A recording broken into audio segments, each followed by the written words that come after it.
Oh, it's a big question. I think my books.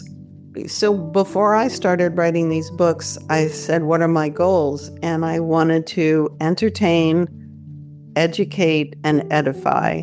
And so I wanted to write books that entertain people, but educated them about the ancient world and the real Cleopatra, and also left with them a feeling that they've learned something, and they feel, um, even though it's not, these are not like, I mean, there's a great deal of romance in the books, but these aren't your, heartwarming, happy ending romances.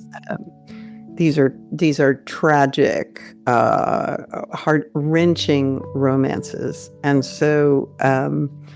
But I definitely knew that I wanted the books to be educating as well as entertaining. Everybody, welcome back to Living the Next Chapter. I have another amazing author on the podcast. If you love history, which I love history, then this is the perfect author for you. And if you love everything to do with Cleopatra, come on, then you have now fallen in love with a great new author that you're going to love. And I'm so glad to have Karen on the podcast today to talk about her journey as an author, what she's writing about, and the potential, if you work at Netflix or some big streaming site and you're looking for your next great show, Karen's got it for you, and she'd love to talk to you. I love having guests on the show. Karen, welcome to Living the Next Chapter. Glad to have you here. Thank you so much, Dave. Well, thank you for having me. There you go. I'm glad to have you here, Karen. Tell everybody where you are in this big world of ours. Right now, I'm in Los Angeles awaiting the birth of my first grandchild, which is pretty darned exciting. But in recent years, I've lived all over the place. Anybody who's followed me as a writer has followed me to London and New York and Paris and Los Angeles. And I have recently relocated to my hometown of New Orleans, which has been amazing and wonderful. That's on my list. I want to go to New Orleans. I've never been there, and I've met some of the nicest people from there. It's just so great. We are incredibly friendly and welcoming. So I would encourage you to come. It's a really fun city. It's like they have parades for almost any reason possible. I'm like, this is great. Come on. Any reason. I live on the main Parade Avenue, which is St. Charles Avenue, and I can tell you that at all hours of day and night, I hear marching bands, jazz bands, party buses. I mean, people. It's just New Orleans is kind of a nonstop party, which is pretty cool. I like that. Yeah, I love music, and I love just the festive nature of that place. There's so much love there and so much joy. And the history. I'm a big fan. So yeah, that's on my list. I'm going to come down and see you, Karen. We're going to go and march together in the street. That'd be fun. Excellent. Okay. All right. I'll put that on the plan. Karen, tell me a little bit about your author journey. We do have a lot of authors and writers that are listening to the show. They're maybe early in their journey. You're way further down the road than they are. And they're looking to you for some inspiration. How did all this start for you? Where was your starting point as an author? How did this begin? Well, I did not start my career my adult career as an author at all. I was a theater major in college, and because I started designing and making my own clothes at the age of 11, I focused on costume design and costume history in college, and then I did all kinds of things. I modeled in Europe, and then I moved to Los Angeles because I was in love with film, so I started learning film production, working as an assistant for producers, and worked my way up to being a vice president of two very important production companies. And one night, I'm not kidding you, David, I woke up in the middle of the night and I just gasped and said, "Oh my God, I forgot to be a writer." And now I was about 30 years old, and I crazily left my extremely cushy job and started writing, and have never looked back, really.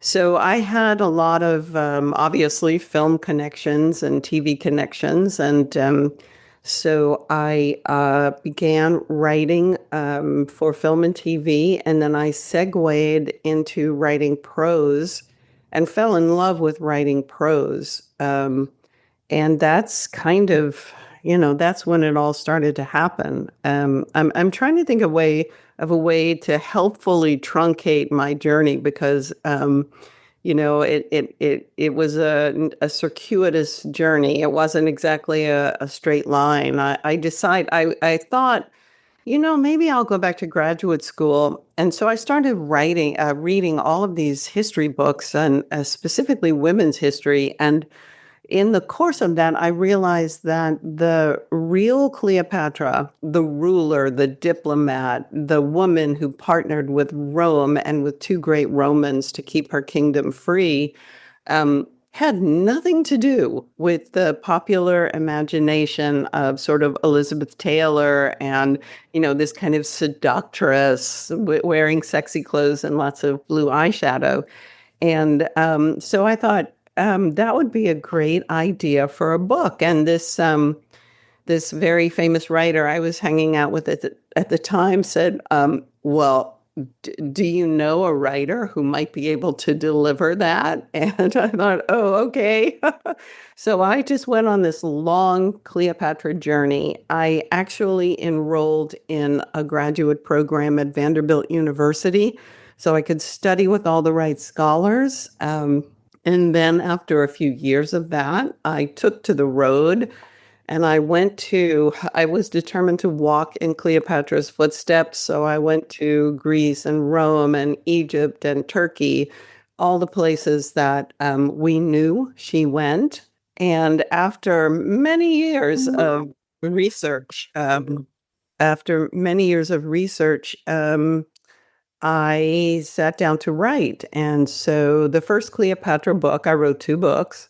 The first Cleopatra book took like 7 years of my life. And the first book, the first Cleopatra book, is all about her climb to becoming queen. So it all takes place before she ever met Julius Caesar or Mark Antony. And let me tell you, this young princess's childhood and adolescence was absolutely harrowing. So a lot of us have family problems, but usually our siblings aren't trying to murder us. And so, she survived this treacherous climb to the throne with siblings trying to get rid of her because she was her father's favorite. And she went through wars and riots in the street of Alexandria and exile. And so for my taste, like Cleopatra, the early years is as exciting, if not more, than the story that we all know of her love affair with Caesar and Antony.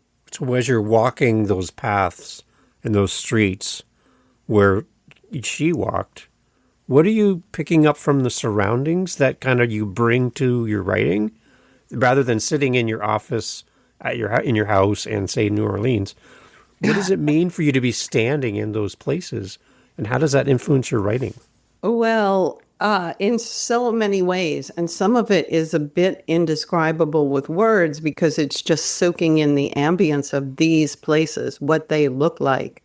A lot of Egypt still looks like Egypt of 2,500 years ago. A friend of mine says Egypt is the same except for now the tennis shoes, and that's really true as you go down the Nile, where it's still just really ancient Egypt in so many ways.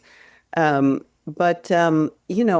learned really interesting things just by, let's just say, for example, by going to Alexandria, Egypt, and talking to Egyptologists and going to the museums there and seeing how the remnants of this particular era, so this is the Greco-Roman era, the Hellenistic era of Egypt, are treated entirely different from the way that Egyptian artifacts are treated. And so it became obvious to me that Cleopatra and her family, which were Macedonian Greeks, descendants of Alexander the Great, They were considered by a lot of Egyptians as usurpers, right? And so that puts a whole different twist on on what she had to go through to be accepted by the Egyptian people. And let me tell you, she was the first of her dynasty. Alexander the Great conquered Egypt. He was welcomed in because Egypt had been oppressed by the evil Persians. And so they welcomed Alexander because Alexander didn't. I could go off on a tangent about him, but let's just say that he respected cultures that he invaded. He respected the religions and the rituals and even adapted them. So Cleopatra was the first in this 250-year dynasty to actually learn the Egyptian language. All of her ancestors, predecessors only spoke Greek. So they didn't even speak the language of the people. And she learned the language of the people, which of course won them over. So she was an extraordinary person, an extraordinary queen, an extraordinary woman, an extraordinary ruler. And I wanted to bring that to light. So as you're doing your research and as you're writing your books, what about her, maybe her personality or stories about her that you came across that you were not really familiar with that made you kind of go, wow, there's a different level to this person that I didn't anticipate? Well, I didn't know everything she had to go through to become queen, because history treats Cleopatra as if she is born the moment she meets Julius Caesar. There's the famous story of she wrapped herself in a carpet and is rolled out at his feet, and voila, there she is. And that's the moment she was born. But the truth is more interesting, which is that she was not supposed to be queen. She was third in line for the throne. And the two queens, the two princesses ahead of her, were treacherous people. And another interesting fact that I didn't know is also that the Ptolemy dynasty, which is Cleopatra's dynasty, was an incestuous dynasty. And so they say, I've had fights with Egyptologists about this, but the Ptolemies believed that they were following the Egyptian custom of brother marrying sister to keep the bloodlines pure. And so, because the Egyptians believed that their rulers, the pharaohs and the pharaoh's wives, were incarnations of the gods on earth. And so in order to keep the bloodlines pure, and there's great argument about this, the Egyptians, some Egyptians say, yes, that's true. Others will say, no, that's a terrible rumor started by the evil Greeks. But anyway, the Ptolemies, Cleopatra's dynasty, followed that.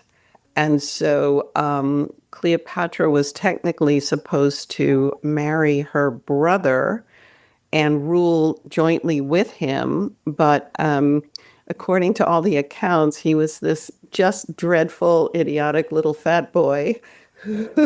And she saw a different vision for her life, as would I, believe me. And so she was able to disrupt this 250-year-old policy and not rule with her brother, and instead partner with the great conqueror, Julius Caesar. So I knew none of this. She was kicked out of her kingdom by her brother and his eunuch advisors. And she had to raise a mercenary army to get back in. So she was on the eve of her re-entry into Europe with the army she raised. She was basically summoned by Julius Caesar, who landed in Alexandria and looked at the little pudgy king and said, "Where's your sister?" So somehow she received a letter summoning her, and the story, which I accept, I accepted in the book, is that she had a pirate because she couldn't enter the harbor of Alexandria or she would have been arrested by her brother's people. So the story is that she either disguised herself or wrapped herself in this carpet as a gift to Caesar, and that's how she got into the palace and to see Caesar. Interesting. And that's where book one ends. That's where the first Cleopatra book ends.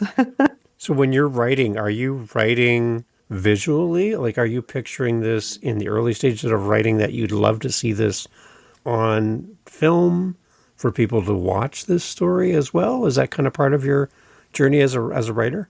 Totally, because I started writing in film and TV, and that's my background. And so everything is visual to me.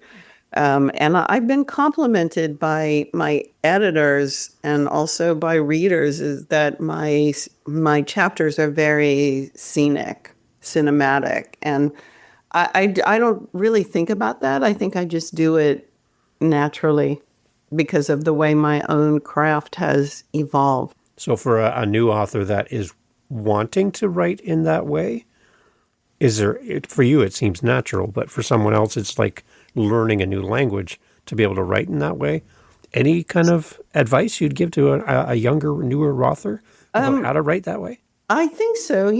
One of my editors said, I've never worked with a writer who did so much scene setting. And so to do that, just like just be much more conscious of the world around you. As a writer, get out of your head, get out of the character's head and get into where the character is and what it looks like, what it feels like, what it smells like. And, watch movies because I think one of the mistakes writers make, and this is especially true now, and I think this is why a lot of books aren't selling, is that kind of a generation or two of writers have been schooled into thinking that plot is pedestrian. We don't want plot. That's a big negative in the literary world. We don't want plot. We want character, and we we want a lot of blah blah blah. But I think readers want plot. We want to keep the pages turning. So I think I'm a huge movie fan, and I always have been since a little kid. So I think watch movies and watch now the great stuff is on TV. So when you watch it with consciousness of how these stories are rolled out, and watch what's striking you as you watch. When you write your characters and as you go through the process, are you looking at your character from like an overview, like a higher level looking down on your character, kind of like that kind of perspective? Or are you kind of writing as if you're like standing there with them walking that street like you talked about? Are you like right step in step with them side by side? I'm side by side. I'm on their shoulder. I'm definitely on their shoulder. I think it's a more interesting and compelling way to tell a story. I think sort of writing in that third person omniscient, I'm the narrator and I'm telling you the story. Here are the characters. That feels very old-fashioned to me, and not just me. I think an editor, any of the publishers would tell you, no, that's an old-fashioned way of writing. We don't do that now. It technically, it's called writing in the close third person, where you're not writing in the I voice, but you're writing in the third person, but you're right there beside them. Yeah, because I think in all of the research, I'm wondering if that can become the kind of the curse of knowledge, where you already know everything about this story and the person and everything that's going to happen, yet you want it to feel like it's happening like in real time as well for the reader, right? Exactly. I'll tell you the biggest compliment I ever get on these books is readers saying that they were praying for a different ending because history knows what happened. Yeah. And they said, we read through the book and we just kept praying that you would end it differently. But I didn't think I should rewrite history in that way. Yeah. Talk a little bit about pacing a story as well. Like, I love when an author I feel like there's times where the story's picking up speed and it's kind of like You're like in the emotion of the moment and the action that's happening, and then things just seem to slow back down again, and you just this kind of ebb and flow that happens as a reader when you're reading a great author. Talk about pacing for your book. How do you pace your story with intention? Well, I think I'm a great outliner. And so I want to be very intentional about that. I don't want people to get bored. At the same time, there are times when you have to deviate from the action and let your reader know what's really going on inside this character's head. Not every scene can be thrilling. I don't write Marvel books, Right. but I think you just have to be intentional about it. I think a great way to do this is to, when you give the books to your beta readers, ask them about the pacing. Tell them, give me, mark the sections where you're starting to lose interest. Mark the sections where you just don't feel like turning the pages anymore, where you feel like I'm losing the thread of my story. Because I mean, I could just go on and on. I could write 800,000 page books if somebody let me, because my interests are kind of vast, but nobody wants to read that. So that's something I'm very careful about. When you're writing, you find yourself at times having to kind of fill in elements of the story that are missing, and you're going to have to take some liberties here and there to kind of fill in the cracks? Does that come up at all? Or are you true to the story and you want to stick with it every word for word? Well, I'm true to the story insofar as I can be, but two things. One is when you write about women of the past, especially in the ancient world, Cleopatra didn't leave any memoirs. And so many things about her thoughts and character and the way she spoke and had to be decided by me because we really don't know. We have hints at what she was like from ancient writers such as Plutarch, but he was writing about her in the context of the lives of Julius Caesar and Mark Antony. He didn't write the life of Cleopatra. No one did. And one terrible thing is that after she lost her war to the Romans, they destroyed every single favorable document about her, her statuary, all of it. And so much was lost. So a lot of those specifics had to be invented. Her life unfolded in an incredibly exciting way. In other books, and I've talked about this with so many historical novelists, we have to play with the timeline because the actual person's life did not unfold as a novel unfolds. And so if you tell it, then they did this and then they did that and then it gets so boring. And then, like, the other part about this, I think we forget sometimes is how old these people were at this stage of their life. We're thinking they're like in their 60s and 50s. And we have this kind of concept in our mind that they're kind of like us, like we would be doing this at this age and we would be doing this at this age. What kind of age range was Cleopatra at when you're writing about her? She died at 39, if that tells you anything. And she became queen at her father's co-regent at 18. Wow. There was no such thing as childhood in those days. Childhood is an invention of the Enlightenment era. Right. So prior to the 18th century, by 7 years old, a child's future was decided, whether they were royalty or peasants or whatever.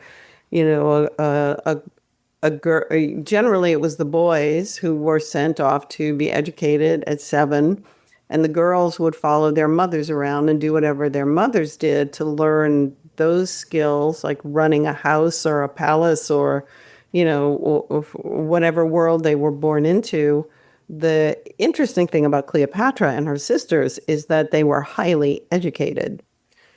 So, and that was quite unusual for a female at the time. But Cleopatra was versed in the arts and in theater, and in fact was a great patron of the arts and of scholarship and philosophy. I'll tell you a quick story, which is that, the calendar we use today is the Julian calendar. And that was developed by Julius Caesar, who thought that the prior calendar was just out of whack, and it was. We had all these extra days every year. It was very confusing. So Caesar tells Cleopatra, I really want to change this.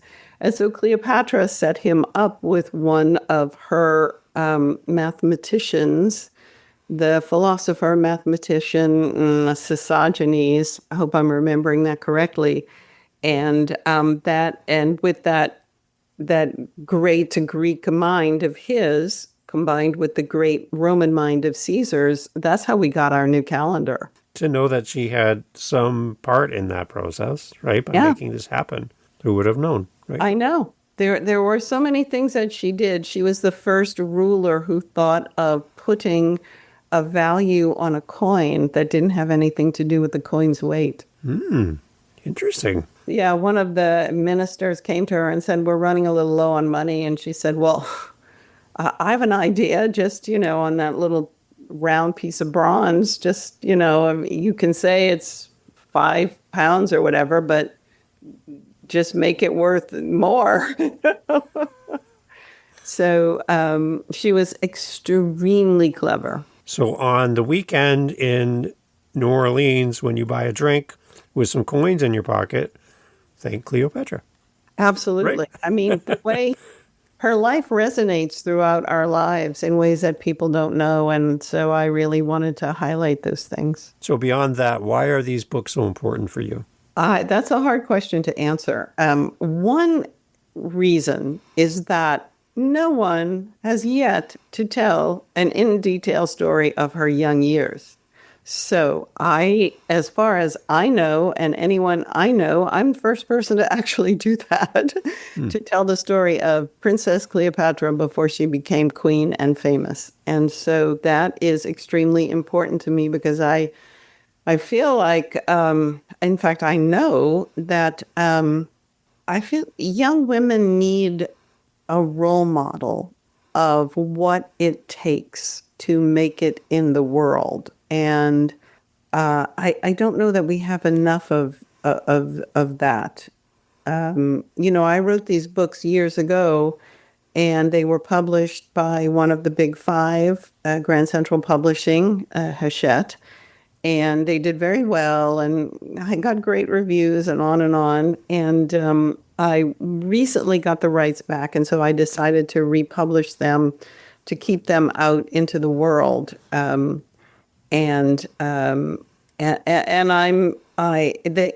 guess now we can kind of segue into like the film and TV Yeah. part of it all.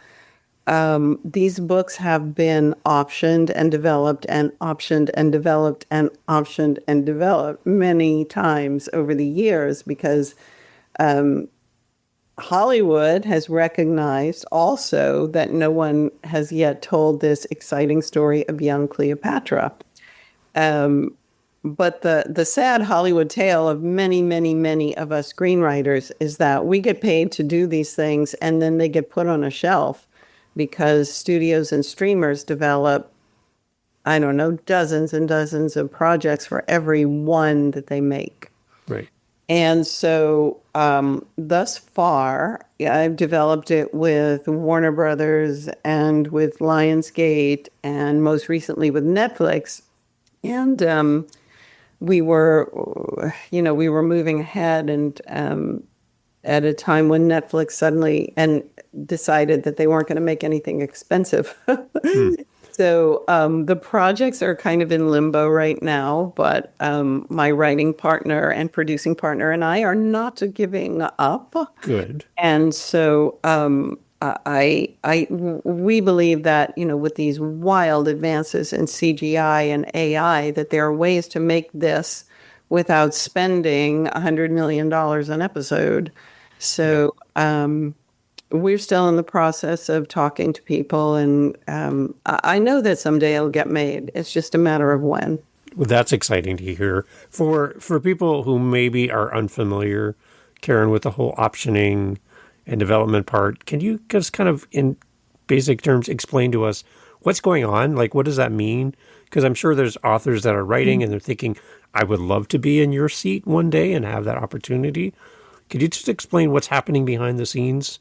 You have a finished book, and like how does that make its way to film? There are many different venues, and the venues are growing every day. So the traditional way is, let's just say a book is published by one of the big five publishers. So the book was sold to one of the big five by an agent. Presumably, that agent has an associate agent somewhere in Hollywood that works with them to sell the rights to their clients' books. Another common thing is that Hollywood has its own scouts who go to New York and scout for material that they think would be appropriate. At this point, there are a lot of, I would say, conventions and contests and sort of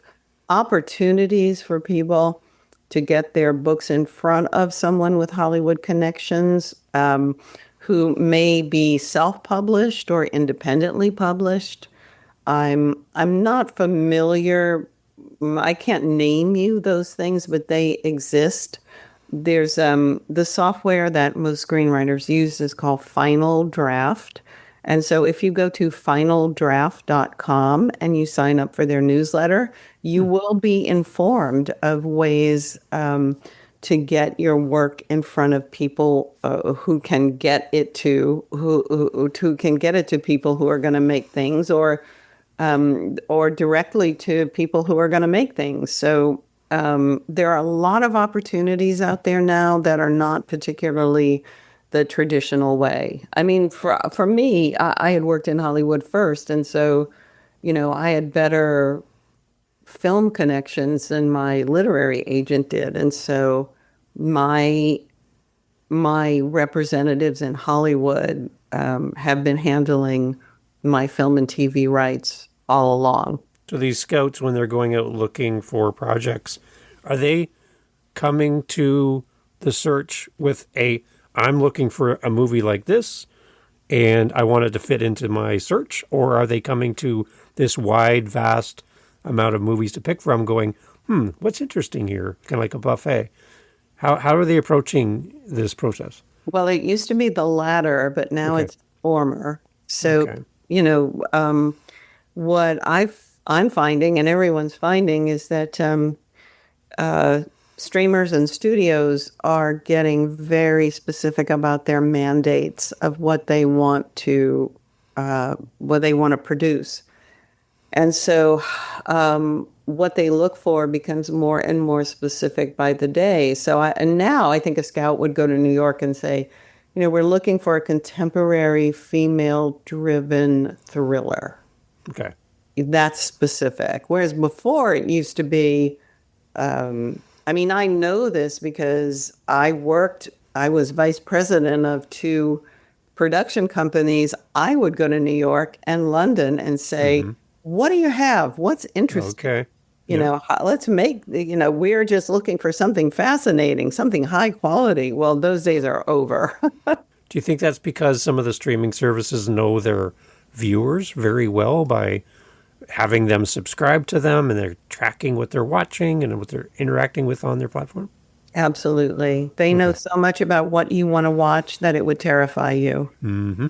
I have a friend who's a data scientist who works for one of the streamers, and I think they know everything about us, but except for our shoe size. They are tracking every minute of what you watch. And so now they know, it used to be just box office or Nielsen ratings. Yeah.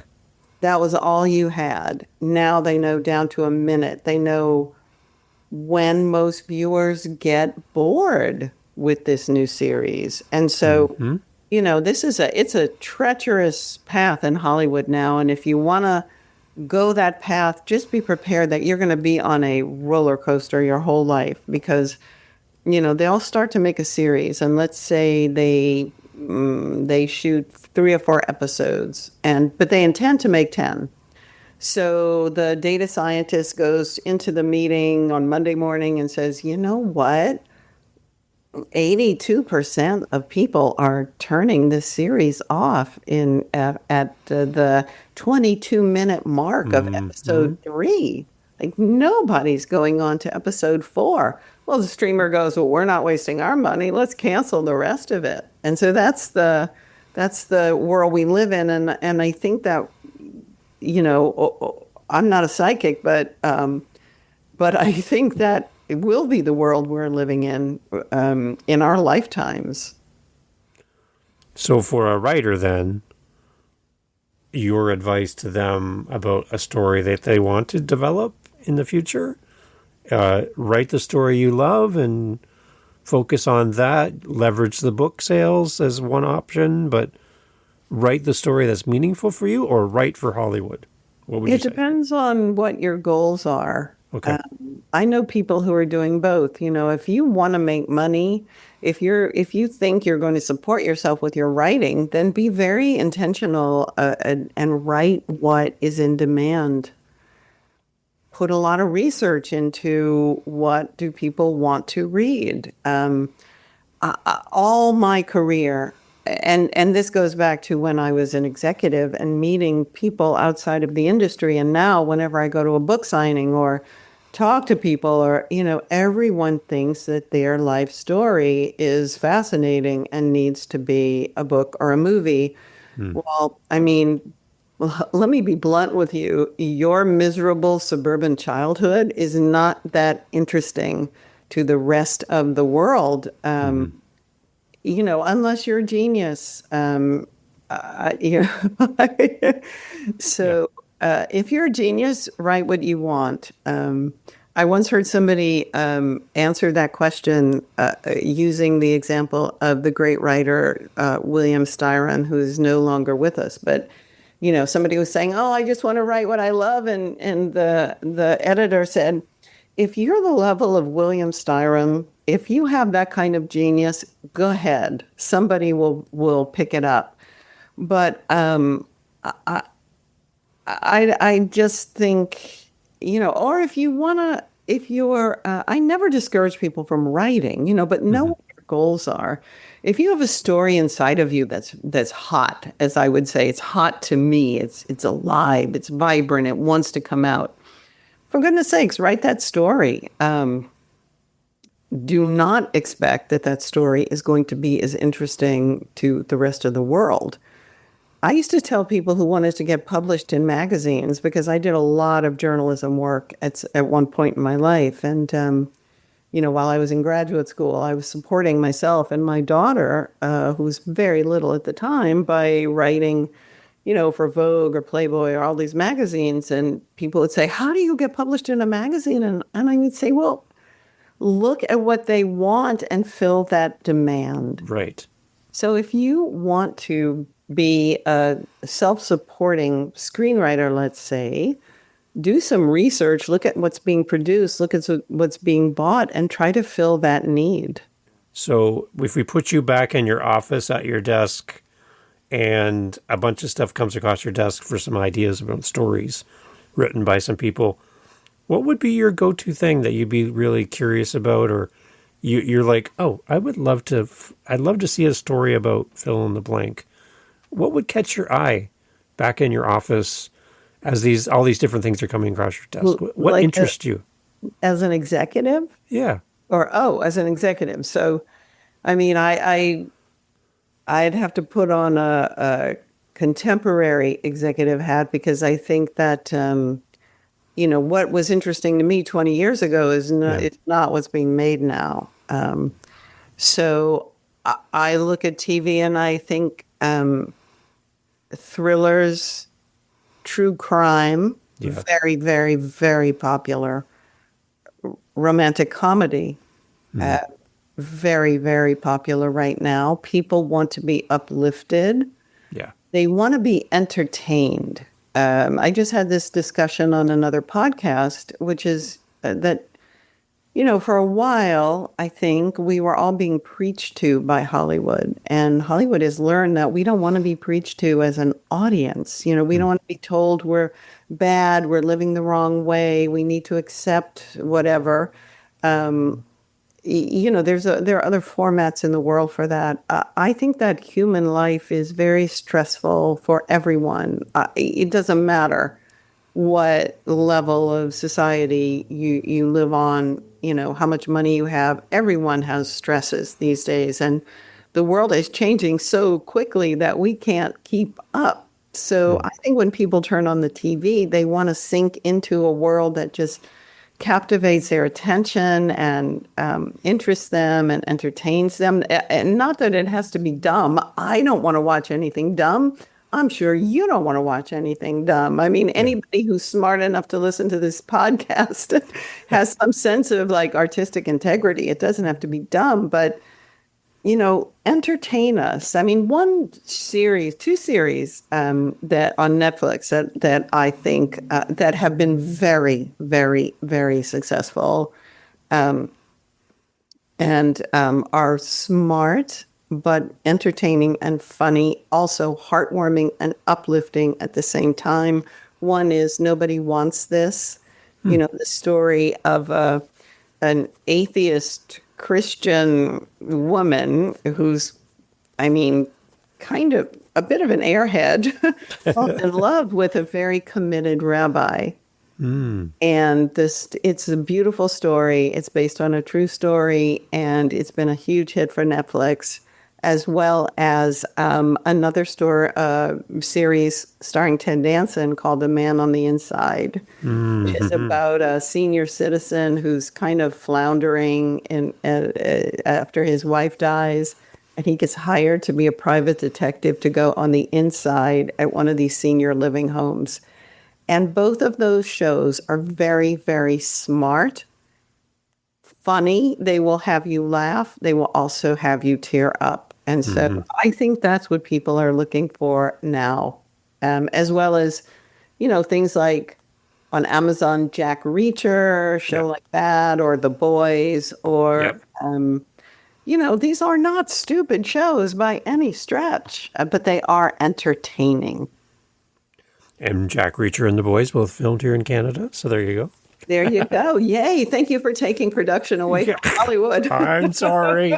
Yeah, no, it's amazing. So I think that's really interesting to think about for the idea of connecting story and emotion and all of that you've mentioned. Those shows really resonate with you.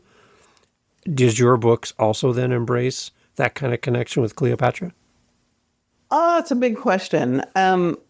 I think my books, so before I started writing these books, I said, what are my goals? And I wanted to entertain, educate, and edify.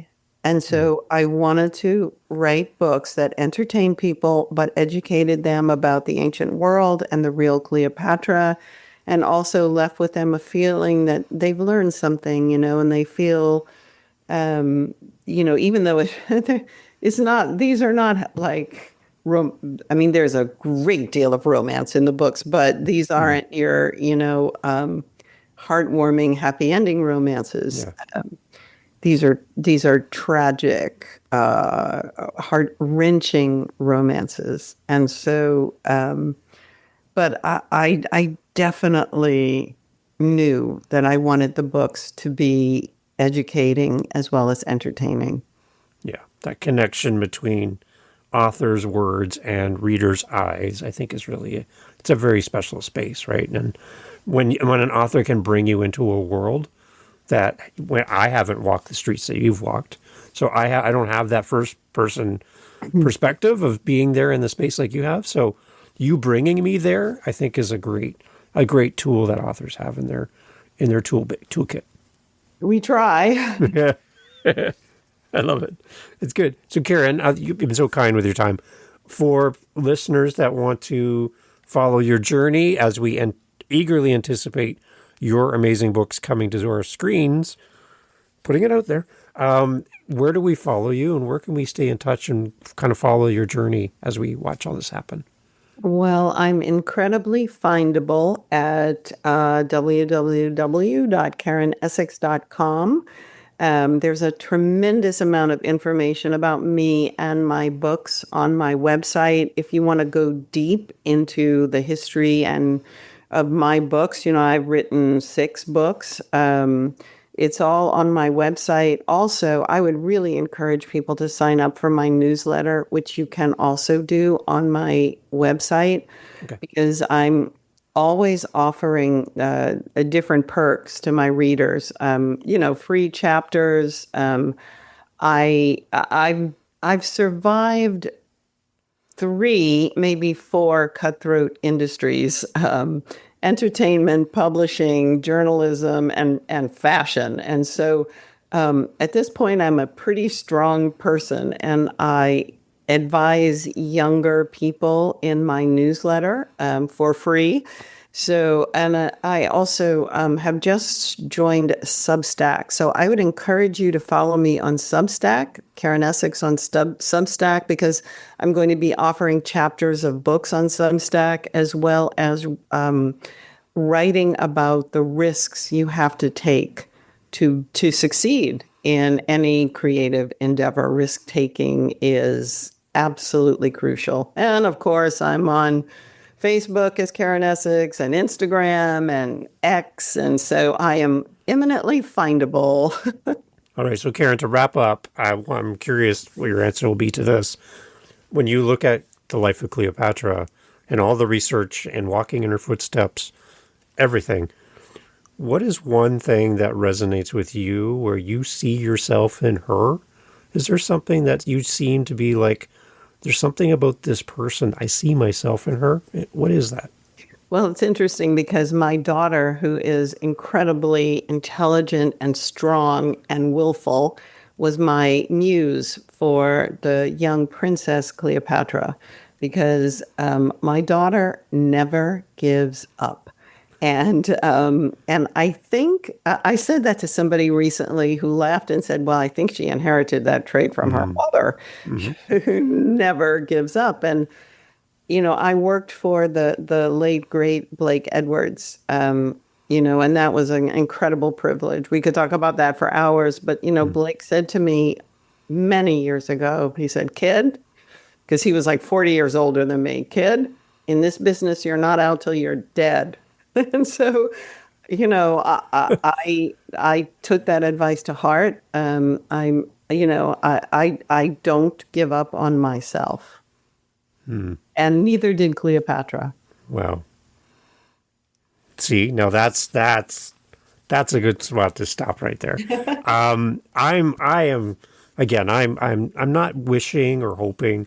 I'm anticipating that this is going to happen for you, Karen, and that people are going to fall in love, not only with the books, because I always love the books, and then you see the movies and the TV, and you're like, well, I like the books.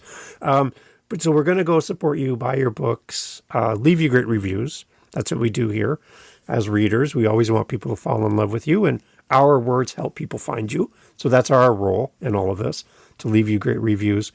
But I'm really anticipating this is going to end up one day we're going to be able to click play and go back to this conversation and go, I remember Karen talking about this, and now it's a reality. So that's what I'm putting out in the world for you, Karen, and I'm excited and anticipating this is going to be a real thing. Absolutely. From your lips to the creator's ears. And I am anticipating it too. And just by the way, thank you for all you do to support creative people and literature. It's a beautiful gift to the world. So thank you so much for having me and for having all of your guests on. Amazing. Karen, thank you so much for the kind words. All the best as you move into this grandparent stage, which is exciting. Safe delivery and safe, happy family and all of this as well. Thank you so much for making time to be here, Karen. Thank you.